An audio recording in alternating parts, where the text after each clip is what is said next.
Shalom, queridos, tudo bem? Nós estamos aqui depois de 10 dias juntos, todos os dias, pensando, meditando, estudando, mergulhando em coisas referentes à festa de Shavuot, que nós celebraremos agora, nesse próximo final de semana.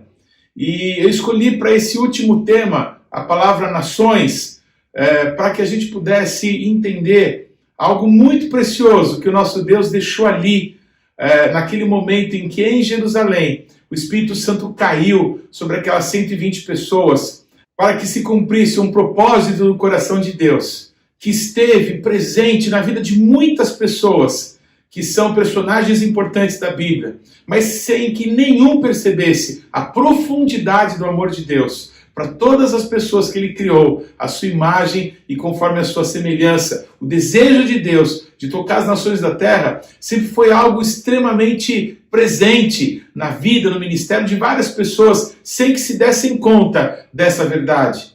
Eu quero começar falando do rei Davi, que dizia: eu cantarei a tua salvação entre as nações da terra.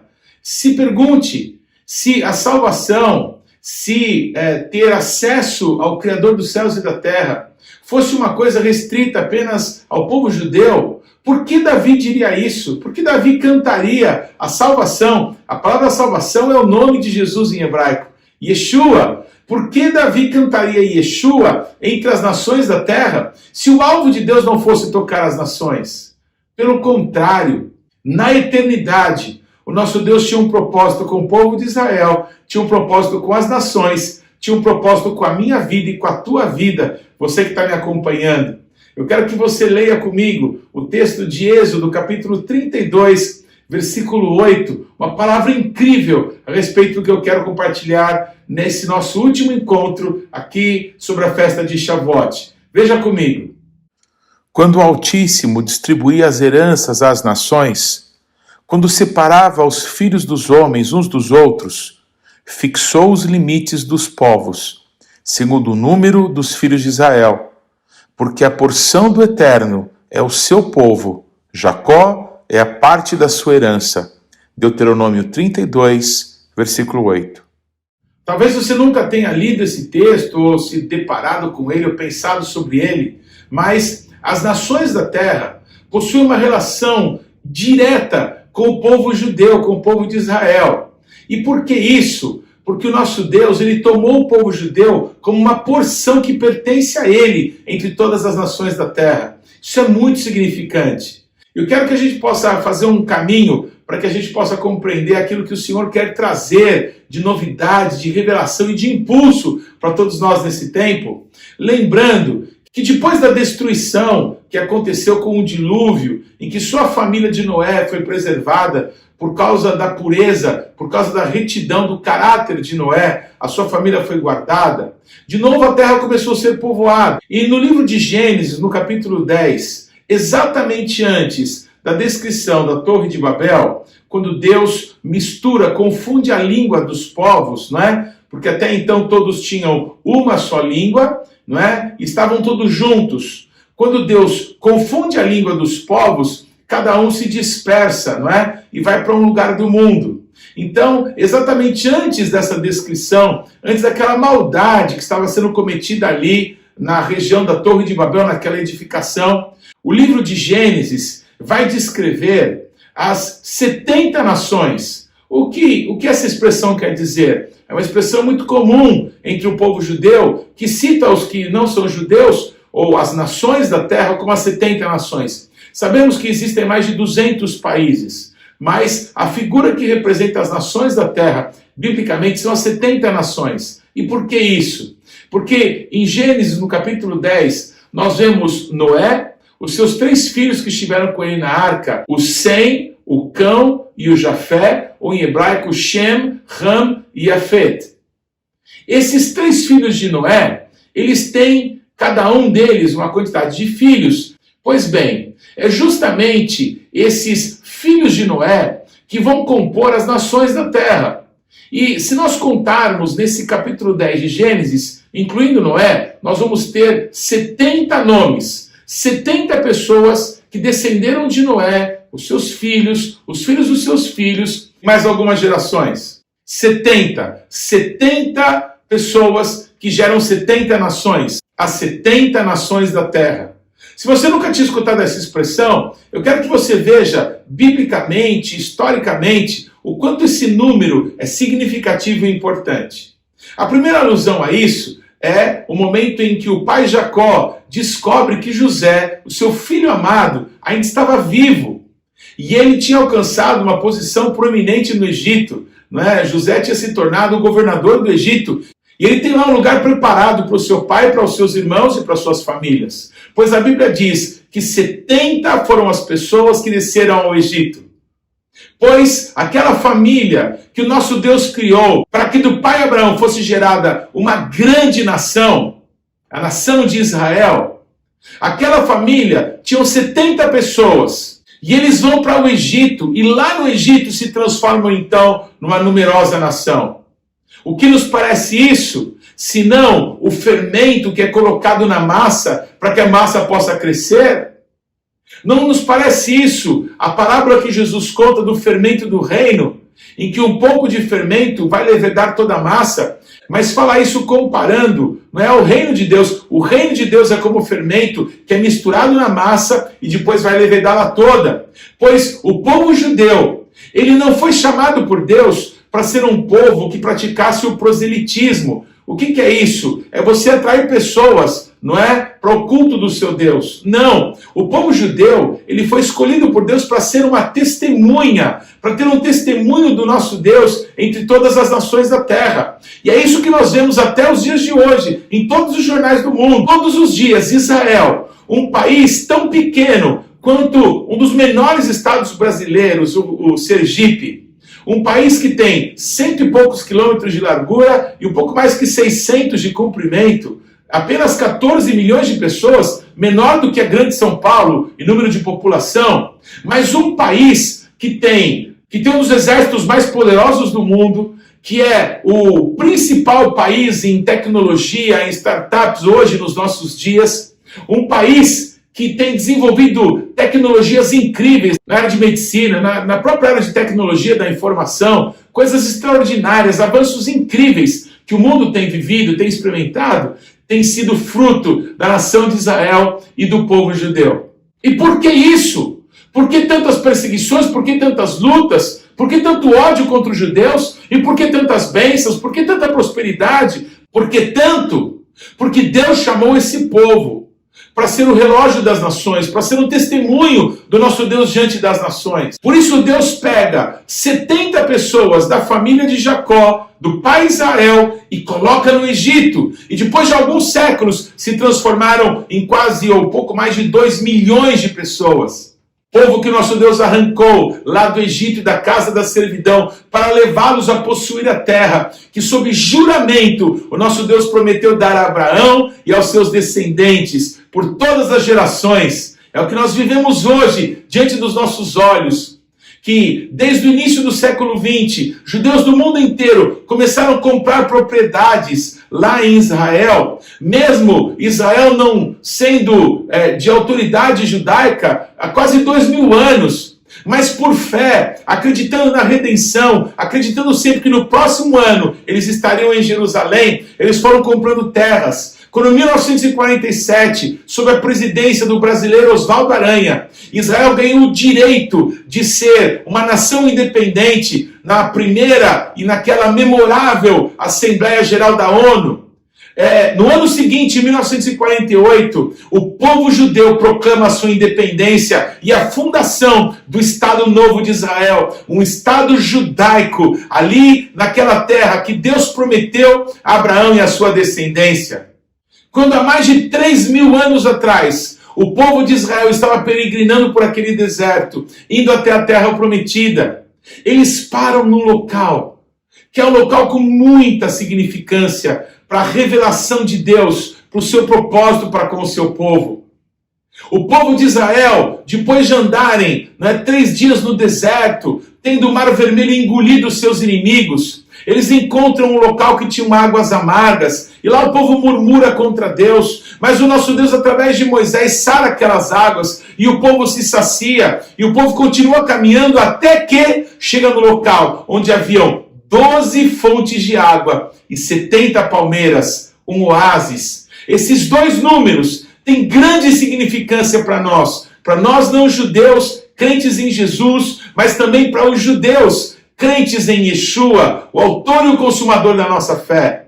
Pois bem, o 12 é o número das tribos de Israel, mas também o número dos apóstolos do Cordeiro. E 70, de novo esse número, do que fala esse número? Fala das nações da terra, que seriam um dia alcançadas pelo amor, pelo poder do nosso Deus e pela salvação que vem dos judeus através de Yeshua. Pois veja que curioso, no período intertestamentário, naquele período em que não houve profetas em Israel, houve uma época conhecida como helenismo, em que a cultura grega se espalhou pelo mundo inteiro, que tinha sido conquistado por Alexandre e depois tinha ficado como uma herança para os seus generais. O mundo inteiro falava grego, falava o koiné, que era como se fosse o inglês dos seus dias, a língua comum das ruas em todo o mundo. E no Egito, na época dos faraós ptolemaicos, nos faraós que tinham o poder, mas eram gregos, não eram de origem egípcia, surgiu então, lá na grande biblioteca de Alexandria, o desejo de ter as principais obras literárias de todo o mundo. E o que acontece? 70 anciãos, 70 sábios das nações, lá do Egito, da cultura grega, vão até Israel para fazerem o quê? Para quê? Para traduzirem a Bíblia, o livro santo dos judeus, na linguagem das nações, para o grego, para o koiné, a língua que as nações falavam. Esses 70 sábios vão até Israel e lá buscam as palavras, aprendem hebraico e conseguem fazer uma tradução extremamente importante para a história, não só do povo judeu, mas para a história da igreja. Ficou conhecida essa tradução como a Septuaginta, a tradução dos 70 sábios das nações. Nos dias que Yeshua veio a esse mundo, não se falava hebraico. A língua comum de Israel era o aramaico, a língua da Babilônia, que desde que o povo judeu foi escravo, passou a falar e voltaram para a terra prometida falando aramaico. O hebraico só era usado para orações, para bênçãos, para leitura da Torá, dos textos sagrados. Mas a língua do mundo inteiro era o grego. Então, os judeus que estavam espalhados nessa altura por todas as nações da terra, eles falavam principalmente o grego nas nações. E a Septuaginta, a Bíblia traduzida para o grego, passou a ser usada nas sinagogas do mundo inteiro. E por isso, quando a igreja de Cristo se levanta, a palavra de Deus estava guardada nas nações através daquela tradução. Quando Paulo pede para que João Marcos traga as Escrituras, João Marcos certamente traz uma tradução do grego que Paulo tanto conhecia. É claro que escritos foram feitos em hebraico, por exemplo, que foram base, junto com o Evangelho de Marcos, para que Mateus fizesse o seu próprio evangelho, ele que era um levita, mas a palavra era conhecida no mundo inteiro através da língua das nações, o koiné, o grego. Deus tinha um propósito para que a salvação alcançasse todas as nações da terra. Mas quando Yeshua veio a esse mundo, ele proíbe que os seus discípulos vão para os gentios. Mas mesmo assim, quando Jesus se acha sozinho, ele está lá num poço, na região de Samaria, que já era considerada nações, que já era considerado um povo que não era o povo judeu, um povo inclusive desprezado pelos judeus, o povo samaritano. E ali, Jesus se apresenta como Mashiach, Jesus se apresenta como Salvador, como Messias, como ungido de Deus, para aquela mulher samaritana que vai e fala de Jesus para toda a sua família, para o seu povo, para a sua cidade. Yeshua disse aos seus discípulos, não vão, a não ser para as ovelhas perdidas da casa de Israel. Yeshua diz para aquela mulher samaritana que a salvação vem dos judeus. O apóstolo Paulo nos assevera que o evangelho foi pregado primeiro para os judeus e depois para as nações. E nós não temos nenhum problema com isso. O que nós temos é uma dívida. Pois na manhã de Pentecostes, quando o Espírito Santo cai sobre aquelas 120 pessoas que estão naquele aposento alto, naquele upper room, naquele cenáculo, quando o Espírito cai sobre todas, você sabe o que aconteceu? Todas começaram a falar das grandiosidades do nosso Deus, cada uma nas línguas das nações que estavam reunidas ali em Jerusalém. O que tem de novo sobre isso é a descrição que está em Atos dos Apóstolos de quais eram os povos que estavam em Jerusalém naqueles dias. Na descrição de Atos dos Apóstolos, os judeus das nações, não entendendo o que estava acontecendo, eles começaram a se identificar de onde eram. E preste atenção, 17 foram as nações citadas, os grupos citados que estavam ali em Jerusalém, naquela manhã de Pentecostes, vendo aquela manifestação gloriosa do Espírito Santo no povo judeu, naqueles 120 homens e mulheres que obedeceram a palavra de Yeshua, que obedeceram a palavra de Jesus e permaneceram até que esse poder viesse sobre eles, a fim de que pudessem levar o Evangelho, as boas novas de salvação, até os confins da terra. Aleluia!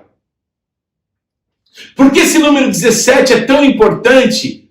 Porque os 3 filhos de Noé têm 17 filhos. 5 filhos são os filhos de Sem, ou Shem. 5 filhos são os filhos de Ram, ou Cam. E 7 filhos são os filhos de Jafete, ou Jafé. 17. São esses 17 que, junto com os outros, formam as 70 nações da terra. Quando 17 grupos diferentes são citados lá na manhã de Pentecostes, o que a Bíblia está dizendo é que as 70 nações da terra estavam para ser tocadas, seriam alcançadas, o poder de Deus ia ser proclamado e as grandiosidades, as maravilhas do nosso Deus pregada em todo o mundo, aonde esse evangelho chegasse, as boas novas transformariam o coração de pessoas, para que o amor de Deus fosse conhecido por todos, a misericórdia de Deus tocasse a todas as pessoas. Que coisa gloriosa! Onde há uma dívida há de amor para com o povo judeu. Eu quero te contar então, para que eu possa encerrar, uma experiência pessoal que marcou a minha vida para sempre. Eu queria dividir contigo nessa hora, na véspera desses dias em que vamos celebrar Shavuot. Já me emociono, porque quando criança eu desejava tanto ser cheio, ser batizado pelo Espírito Santo. Eu me lembro de momentos que em congregações que o meu pai pastoreava, eu ajoelhado, um pequeno, uma criança, orando e pedindo: Deus, eu quero ser cheio do Teu Espírito Santo. É inesquecível quando eu senti o poder de Deus invadindo o meu ser, se derramando sobre a minha vida, me submergindo em tão grande amor. Pois bem, essa experiência que eu tive, ela tem a ver com o encontro que o apóstolo Pedro teve com Deus, lá nas ruas de Yafo, onde hoje está a grande cidade de Tel Aviv, que se conectou com essa cidade milenar, tão conhecida, tão falada na Bíblia, de onde Jonas desejou ir para Tarsis, mas Deus o fez voltar para Nínive, de onde tantas vezes Saulo, Shaul, o apóstolo Paulo vai para tocar as nações da terra, daquele porto, daquele lugar. Um dia Pedro estava na casa de Simão, o curtidor. Enquanto Pedro, ali por volta da hora do meio-dia, estava em orações, ele teve um êxtase, ele teve uma visitação de Deus, ele teve uma visão celestial. E naquela visão, um lençol, trazendo todo tipo de animais, começou a descer, e por 3 vezes ele teve essa visão. E Deus falava ao coração de Pedro: mata e come. E Pedro, um judeu religioso, que nunca tinha comido nada impuro nem comum, coisas proibidas pelo nosso Deus, na Torá, justamente para os judeus, ele diz: Deus, eu não posso fazer essas coisas, eu nunca comi esse tipo de alimento. Mas o nosso Deus não estava falando de comida ou bebida, mas estava falando de pessoas do mundo inteiro, que os judeus consideravam impuros, mas que o nosso Deus queria alcançar. O que Davi profetizou, que a salvação seria cantada entre as nações da terra. Os sinais de que as 70 nações da terra conheceriam o amor de Deus também, agora estava ali confrontando a Pedro, porque o nosso Deus disse para Pedro: aquilo que eu purificar, que ninguém considere impuro. Aleluia! Ele estava falando de nós, o nosso Deus e Pai estava falando da minha família e da tua família. Ato contínuo, chegam algumas pessoas da cidade de Cesareia Marítima, que estava a poucos quilômetros à frente da cidade de Yafo. E esses homens, enviados por um centurião, homem temente a Deus, mas que não conhecia o Deus dos judeus, mas fazia as suas orações, queria conhecer o Deus verdadeiro. Ele era um homem justo, ele praticava justiça, ele ajudava os necessitados, os pobres no meio do povo. E a Bíblia diz que havia diante do nosso Deus um memorial para aquele não judeu, um memorial para aquela pessoa que buscava a Deus com todo o coração. E a palavra de Deus garante para todos que aquele que buscar ao nosso Deus de todo o seu coração, Deus se fará achado dessa pessoa. Pois quando aqueles homens estão chegando, Deus fala para Pedro: vá com essas pessoas, porque eu tenho um propósito para realizar. O que acontece é que Pedro acompanha aqueles homens, e ao chegar na casa daquele gentil, na casa de Cornélio, um romano, um soldado, um centurião romano,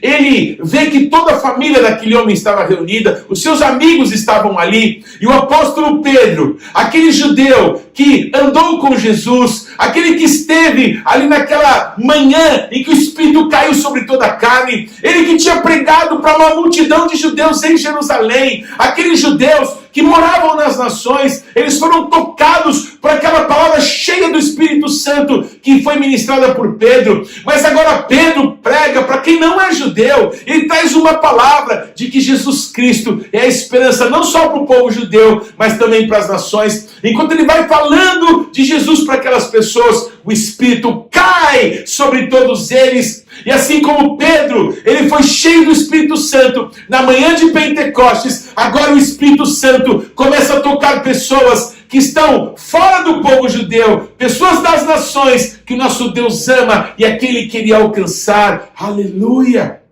Pois, há muitos anos atrás, no ano de 2004, quando eu estava em Jerusalém, poucos dias antes de ser ungido e enviado pela nossa igreja local como apóstolo de Cristo nessa geração, eu estive com a minha esposa nesse local, onde outrora era a casa de Simão o Curtidor, local onde o nosso Deus se encontra com Pedro, declarando aquilo que eu santifiquei, que ninguém considere impuro. Eu estava ali levado por uma pastora judia e por um pastor não judeu, que são casados e vivem há muitos anos em Israel. Eles nos levaram naquele local que para eles era tão importante. Era o primeiro local que eles tinham ido quando chegaram em Israel para morar. E eles tinham uma promessa da parte de Deus, uma promessa que compartilharam comigo e com a minha esposa naquele dia. O fato é que para que você chegue nesse local onde está o que tradicionalmente é a casa de Simão o Curtidor, onde Pedro teve aquela visão, para que o nosso Deus, não é, pudesse usar Pedro e outros apóstolos para trocar as nações da terra, que quando nós descemos aquela escada, há uma escadaria que te leva até esse local, quando começamos a descer, algo aconteceu. O Espírito caiu sobre os quatro, sobre aquele casal de pastores que vivem em Israel, sobre a minha esposa e sobre mim. Nós não conseguimos falar português ali embaixo. Falávamos em mistérios, falávamos certamente da gratidão do nosso coração, porque era essa expressão que estava dentro de mim. Deus, obrigado, porque aquilo que o Senhor falou com Pedro aqui alcançou alguém como eu, como a minha família, lá no Brasil. Nós estamos nos confins da terra, a tua palavra se cumpriu deste lugar. O Senhor alcançou pessoas desprezíveis como eu, mas que foram alcançadas pelo teu amor. Eu quero te dar graças, e o meu espírito certamente honrava e glorificava o nome do Senhor, falando em mistérios com o nosso Deus. Nós não conseguimos falar português ali naquele lugar. Subimos de novo até a plataforma que fica no nível da rua, e aquele casal de pastores nos contou a sua história. Que quando chegaram em Israel, Deus lhe deu essa promessa, que um dia o avivamento que saiu para as nações da terra daquele lugar, um dia voltaria para ali. E aquele casal emocionado fizeram uma coisa que até hoje nos constrange. Aquele pastor tirou o seu cinto, enrolou na sua mão e me entregou e disse: isto é uma lembrança desse dia memorável, porque eu creio que hoje começou a cumprir aquilo que Deus falou ao nosso coração quando nos trouxe de volta para a terra dos antepassados da minha esposa, para a terra de Israel. Um avivamento vai voltar para a terra de Israel, e depois dessa data, a cada ano que Deus me dá a oportunidade de ir a Israel, o que eu vejo é um número crescente de judeus crentes em Jesus unidos, servindo o Senhor com alegria, trabalhando e fazendo de Israel uma nação grande, uma nação forte, servindo o exército, trabalhando nos vários segmentos da sociedade, mas servindo o nosso Deus com alegria, não se importando com muitas vezes perseguições que sofrem de judeus religiosos, porque eles estão lá, porque o Senhor os amou, porque o Senhor tem um propósito com eles e porque aquela terra é a terra de Deus para todo o povo judeu, em todas as nações da terra que forem trazidos de volta para a promessa de Deus para os patriarcas.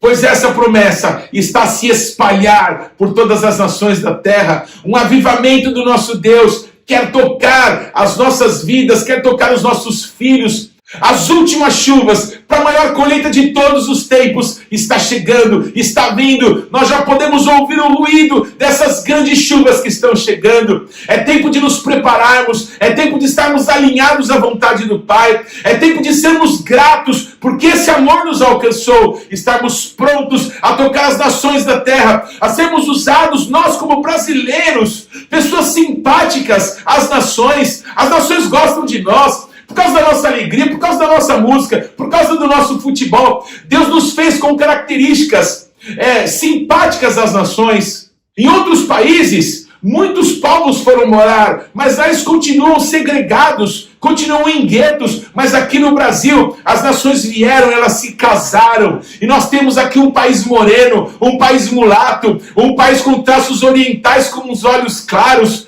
um país de pele escura, mas com olhos puxados. Nós temos pessoas de todos os povos e raças e tribos e línguas e nações. Parecemos um pedacinho do céu, pois Deus tem um propósito nisso. Deus tem um propósito conosco. O Senhor já tem usado pessoas, por 2 vezes os vi. Americanos, pessoas que foram usadas no século XX para levar o evangelho por todo o mundo. Foram os missionários do século XX. Parece que receberam uma tocha do povo britânico, que no século XIX foram os missionários que tocaram as nações. Mas por 2 vezes, irmãos, vi americanos falarem para grupos de lideranças da Igreja de Cristo no Brasil. E nessas reuniões profetizaram sobre o Brasil, que a autoridade, que a graça, que a responsabilidade de tocar as nações da terra, que um dia estavam sobre os Estados Unidos, que esteve sobre o Reino Unido, agora estava sobre o Brasil. Eu não quero ser bairrista, eu não quero ser ufanista. Dias atrás eu escutei que se o Brasil não tomar a posição que o nosso Deus espera do nosso povo, Deus levantará o Canadá, que Deus levante o Canadá, que Deus levante a China e os chineses, 1 bilhão de chineses, crentes em Jesus, pregando o evangelho às nações. O que eu quero é que o mundo inteiro ouça falar desse que arrebatou o meu coração, desse que transformou e tem transformado as nossas vidas. Eu quero que o evangelho do Senhor, ele seja pregado em toda a terra, porque Yeshua voltará e ele virá para reinar e nós estaremos com ele. Deus nunca perdeu. Haverá muito mais gente que já viveu nesse mundo servindo a Deus pela eternidade do que pessoas que infelizmente foram para as trevas, para o inferno, que foi feito para Satanás e os seus demônios, mas não para seres humanos. A nossa comissão é essa. São 8 bilhões de pessoas que convivem conosco. E as grandes chuvas estão chegando. O grande derramar prometido por Yeshua na última festa de tabernáculos que ele participou nos toca e pode tocar a nossa geração. Então estejamos prontos, com o coração queimando de amor por Jesus, porque se ouvirmos a sua voz, se estivermos presentes, juntos, unidos, um só coração, no momento em que ele derramar essas chuvas, todos nós, a unanimidade das pessoas que ouvirem e estiverem juntas, serão cheios desse poder. Eu não quero perder esse dia, eu não quero perder essa visitação, eu não quero perder essa oportunidade. Eu não sei onde você vai estar celebrando Shavuot nesses próximos dias, mas uma coisa eu te digo, querido, é tempo de nós alinharmos o nosso coração ao coração de Deus, aos céus. Nas santas convocações, o povo de Deus tinha que estar no mesmo tempo juntos e nos locais estabelecidos por Deus para que pudessem celebrar festas ao Eterno.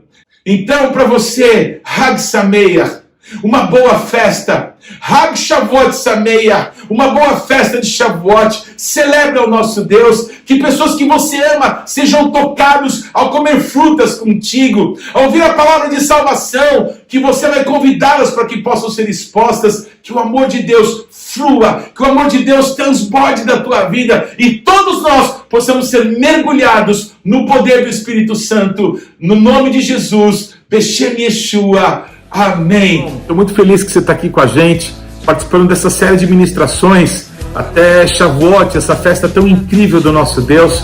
Eu tenho uma oportunidade para você. Nós, como igreja local, celebramos as festas do Cordeiro, assim que eu gosto de chamá-las, desde o ano de 2000, quando nascemos como igreja. E a cada ano, como nosso Deus é infinito, Ele é eterno, Ele tem nos acrescentado com revelação do coração dEle para nós, a cada festa, a cada ano.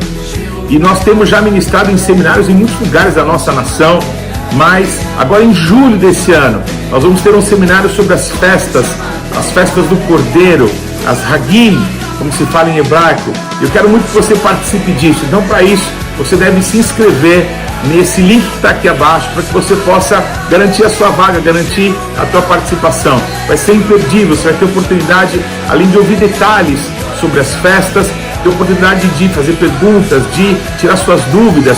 Talvez você já celebre e talvez está na hora de você expandir ainda mais aquilo que Deus já tem te dado. Então, vai ser uma honra poder estar com você.